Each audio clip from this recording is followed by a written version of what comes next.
মুরগির খুব ভালো বন্ধুত্ব ছিল। তারা দুজন একসাথেই তাদের খাবার সংগ্রহ করত।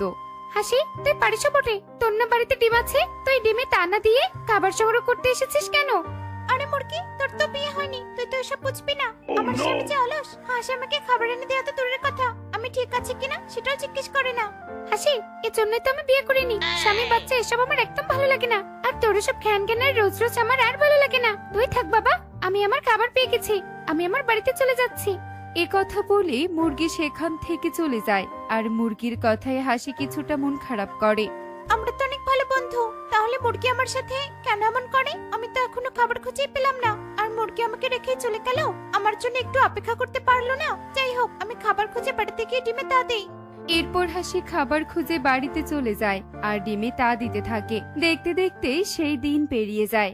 রাত গড়িয়ে সকাল হয়ে আসে, আর সকাল হতেই হাসির শরীরটা অনেক খারাপ হয়ে যায়। উফ, আজ শরীরটা বড্ড খারাপ লাগছে। এই শরীর নিয়ে আমি খাবার খুঁজতে পারবো না। আমি বরং হাসাকে ডেকে খাবার খুঁজতে পাঠিয়ে দেই। হাসা, হাসা, ওঠো বলছে, ওঠো, দয়া করে একটু খাবার নিয়ে এসো। আমার শরীরটা যে অনেক দুর্বল হয়ে গেছে, ডিম ফুটে এদিকে ছাড়া হওয়ার সময় হয়েছে। হাসির ডাকাডাকি শুনে হাসা ভীষণ রেগে যায় আর উঠে বাড়ি থেকে বেরিয়ে যায়। হাসা, তুমি যেও না। আচ্ছা ঠিক আছে, তোমাকে খাবার আনতে হবে না, তুমি শুধু আমার ডিমগুলোকে পাহাড়ে দাও, আমি গিয়ে খাবার নিয়ে আসছি। হাসা, যেও না। হাসা হাসির কোনো কথাই শোনে না, সে বাড়ি থেকে চলে যায়।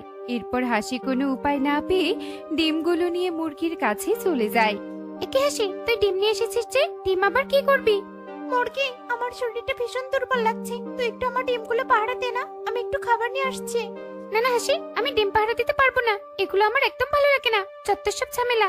মুরগি, তুই আমার অনেক ভালো বন্ধু, আজ তুই আমার বিপদে মুখ ফিরে নিচ্ছিস, তাহলে আমাকে কে সাহায্য করবে বল?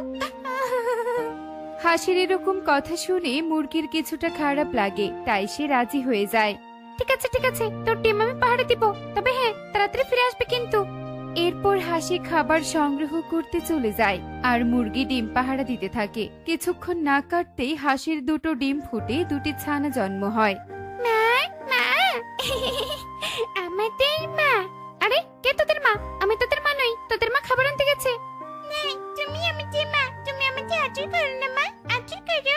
আরে, এত মহা সমস্যায় পড়ে গেলাম। হাসির ছানা তো দেখছে আমাকেই মা বলে ডাকছে, এখনো বিয়ে করলাম না আর মা ডাক শুনছি। না না, এখানে আমি থাকবই না, এদের আমার অসহ্য লাগছে। এরপর মুরগি রাগ করে সেখান থেকে চলে যায় আর বাচ্চারা মামা ডাকতেই থাকে। তখনই সেখানে হাসি চলে আসে আর এসে দেখে সেখানে মাত্র 3টি ডিম। এটা দেখে হাসি অনেকটা ভয় পেয়ে যায়। একে, আমার 3টা ডিম কেন? হাসি যখনই এভাবে বলছিল তখনই তার সামনে দুটো বাচ্চা মামা বলে ডাকছিল। মা, মা, মা। আরে, আমার তো দেখছি দুটো ছানা হয়ে গেছে। ছানারা, এই তো আমি তোদের মা, আমাকে দেখতে পাচ্ছিস না? আমি তোদের মা। না, তুমি আমার মা নাও, আমাদের মা আমাদের রেখে চলে গেছে। মা, আমরা আসছি মা। হাসির 2 ছানা কাঁদতে কাঁদতে সেখান থেকে চলে যায় আর হাসি ডিম নিয়ে তাদের পিছু পিছু গিয়েও তাদের আর দেখা পায় না, ছানাদের হারিয়ে ফেলে। ছানারা, কোথায় তোরা? মায়ের কাছে ফিরে আয়, ফিরে আয়। হাসি এভাবে অনেক কান্না করতে থাকে। দেখতে দেখতে সেই দিন কেটে যায়। হাসির 2 ছানা পথ হারিয়ে পাখিদের বনে চলে যায় আর সেখানে কান্না করতে থাকে। আরে, হাসির 2 ছানা এখানে এলো কি করে? এরা তো অনেক কান্না করছে, দেখি তো গিয়ে কি হয়েছে ওদের। এ কি হাসির ছানারা, তোমরা এভাবে কান্না করছো কেন? আমরা আমাদের মাকে খুঁজে পাচ্ছি না, আমরা মায়ের কাছে যাব। কি, মাকে খুঁজে পাচ্ছি না? এই সুযোগ, হাসির এই 2 ছানাকে বাড়িতে নিয়ে যাই, তাদের দিয়ে কাজ নিতে পারবো, বড় হলে বিক্রি করতে পারবো। বাচ্চারা, তোমরা আমার সাথে চলো, তোমাদের মায়ের সাথে আমার দেখা হয়েছিল। তোমাদের মা বলেছে আমার সাথে আমার বাড়িতে থাকতে আর আমার সব কথা শুনতে। তোমরা বড় হলে তোমাদের মা তোমাদের নিতে আসবে। সত্যি বলছো মাসি? তুমি কি এসব কথা মা বলেছে? আচ্ছা ঠিক আছে মাসি, আমরা তোমার সাথে যাব আর তোমার সব কথা শুনবো। হাসির 2 ছানা অনেক ছোট থাকায় কাকুলির মিথ্যে চালাকি বুঝতে পারে না। তাই কাকুলির সাথে তারা কাকুলির বাড়িতে চলে যায় আর সেখানেই থাকতে শুরু করে। এভাবেই কেটে যায় বেশ কয়েকদিন। কাকুলি হাঁসের ছানাদের দিয়ে বাড়ির সমস্ত কাজ করিয়ে নিত। একদিন, ধুর বাবা, ফলমূল শাকসবজি খেতে খেতে মুখে কড়া পড়ে গেছে, এসব খেতে আর একদম ভালো লাগে না। আমি বরং হাঁসের দুই ছানাকে বলি পুকুর থেকে মাছ ধরে নিয়ে আসতে। যেই বলা সেই কাজ, কাকুলি হাঁসের ছানাদের মাছ ধরে নিয়ে আসতে বলে। হাসি, আমরা মাছ কোথায় পাবো? তোমাদের তো কোনো পুকুর নেই। কোথায় পাবে আমি কি জানি? মাছ আমি পেলেই হলো, মাছ না পেলে তোদের আমি বাড়ি থেকে বের করে দেব। তখন তোরা তোদের মায়ের কাছে কখনো যেতে পারবি না, বুঝতে পেরেছিস? না মাসি, আমরা আমাদের মায়ের কাছে যেতে চাই, এই জন্য আমরা সবকিছু করতে পারি। ছানারা কোনো উপায় না পেয়ে ঝুড়ি নিয়ে চলে যায় মাছ ধরতে। তারা মাছ ধরার মতো কোনো পুকুর না পেয়ে বাধ্য হয়ে সুখীর পুকুরে চুরি করতে থাকে, আর এটা সুখী দেখে ফেলে। ওরে বাচ্চা, তুই হাঁসের ছানা, তোরা আমার পুকুরের মাছ চুরি করছিস? তবে রে, আজ তোদের একদিন কি আমার একদিন। এই বলে সুখী লাঠি হাতে পুকুর পাড়ে চলে যায়। হাঁসের ছানা লাঠি দেখে ভয় পেয়ে উপরে চলে আসে। আমাদের কিছু করো না, আমাদের কোনো দোষ নেই, আমরা যে বাধ্য হয়ে আমরা নিরুপায় মায়ের জন্য এত কষ্ট করছি। আহারে হাঁসের ছানারা, তোদের কষ্ট দেখে আমার অনেক খারাপ লাগলো। আচ্ছা ঠিক আছে, তোদের আমি কিচ্ছু করব না, মাছ নিয়ে কাকুলি দিদিকে দে। তবে শোন ছানারা, ওই কাকুলি দিদিরা একদম ভালো না। আমার যতদূর মনে হচ্ছে কাকুলি দিদি তোদের মিথ্যে কথা বলেছে। তোদের মা গিয়ে কখনো কাকুলি দিদি ফিরিয়ে দিবে না। না মেসি, এমনটা করতেই পারে না, তুমি মিথ্যে কথা বলছো। দেখে নিও, আমাদের মা ঠিক চলে আসবে। হাঁসের ছানারা সুখীর কথায় বিশ্বাস না করে সেখান থেকে চলে যায়। এভাবেই দিনের পর দিন কাটতে থাকে। এদিকে হাসি তার দুই ছানাকে হারিয়ে নিঃস্ব হয়ে পড়ে। রোজ রোজ বনে বাচ্চাদের খুঁজতে থাকে। একদিন হাসি বাচ্চাদের খুঁজতে এসে অসুস্থ হয়ে পড়ে, আর টুনি তাকে তাদের বাড়িতে নিয়ে আসে আর সেবা করে সুস্থ করে তোলে। টনি বোন, তোমাকে অসংখ্য ধন্যবাদ। আজ তুমি না থাকলে আমার যে কি হতো। আরে হাসি দিদি, ধন্যবাদ দিচ্ছ কেন?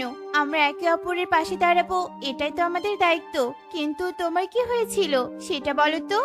আর বলো না টনি বোন, আমার বন্ধু মুরগি আমার 3 ছানাকে দেখে রাখছে, আর আমি হারিয়ে যাওয়া ছানাদের খুঁজে মরছি। আরে হাসি দিদি, এভাবে কেঁদো না।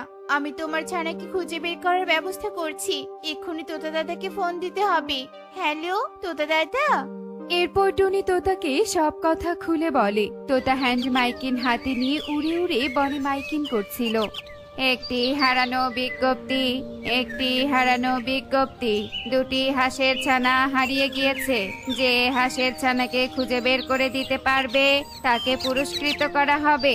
একটি হারানো বিজ্ঞপ্তি, একটি হারানো বিজ্ঞপ্তি। তোতা যখন এভাবে মাইকিং করছিল তখন কাকুলি আর সুখী সবটা শুনে ফেলে, আর তারপর কাকুলি হাঁসের 2 ছানাকে নিয়ে তোতার বাড়িতে চলে যায়। সুখীও সেখানে চলে আসে, আর তোতার বাড়িতে টুনি, হাসি, মুরগি সবাই আগে থেকেই সেখানে অপেক্ষা করছিল। ওইটা আমার মা। কাকুলি মাসি, তোমাকে অসংখ্য ধন্যবাদ, তুমি আমাদের মায়ের কাছে ফিরিয়ে দিয়েছো। ছানারা, তোরা ভুল করছিস, আমি তোদের মা না, তোদের মা তো হাসি, আমি তোদের মাসি হই। এরপর মুরগি সেদিনের সব কথা খুলে বলে। আমি বন্ধু নামের কলঙ্ক, সামান্য বান্ধবীর বাচ্চাকে আগলিয়ে রাখতে পারিনি। আমার কারণে হাসি অনেক কষ্ট পেয়েছে, তোরা আমাকে ক্ষমা করে দিস। মা, তুমি আমাকে ক্ষমা করে দিও। সেদিন যদি তোমার কাছে বিশ্বাস করতাম তাহলে তোমাকে আর কষ্ট পেতে হতো না। যা হবার তা তো হয়ে গেছে ছানারা, তোদের সবাইকে আমি ক্ষমা করে দিয়েছি, তোদের আমি ফিরে পেয়েছি, এখন আর আমার কিচ্ছু চাই না। থামো তোমরা, তোমাদের কান্নার পর্ব শেষ হলে আমার পুরস্কার আমাকে দাও। হাঁসের ছানাদের আমি ফিরিয়ে দিয়েছি। কাকুলি দিদি, তোমার লজ্জা করে না? একই তো মিথ্যে কথা বলে বাচ্চাদের খাটিয়ে নিয়েছো, তার উপর ছি ছি ছি। কাকুলি দিদি, কাজটা তুমি একদম ঠিক করোনি। টনি বোন কত ভালো, নিজ দায়িত্বে আমাদের ছানাদের খুঁজে দিয়েছে, আর তুমি কিনা তো জঘন্য কাজ করেছো। কাকুলি দিদি, তোমার জন্য পুরস্কার তো আছে বটেই, তবে সেটা মোরল বাবুই দিবে। চলো আমার সাথে। আমাকে ক্ষমা করে দাও, আমি ভুল করেছি। এরপর কাকুলি তার অন্যায়ের শাস্তি পেয়ে যায়। তো বন্ধুরা, সব সময় অন্যায় করে পার পাওয়া যায় না, একদিন শাস্তি তাকে পেতেই হয়। এমনই সব মজার মজার শিক্ষণীয় টুনি পাখির গল্প দেখতে আমাদের সাথেই থেকো। আর গল্পটি কেমন হয়েছে তা কমেন্টে জানাতে ভুলো না কিন্তু। Bye bye.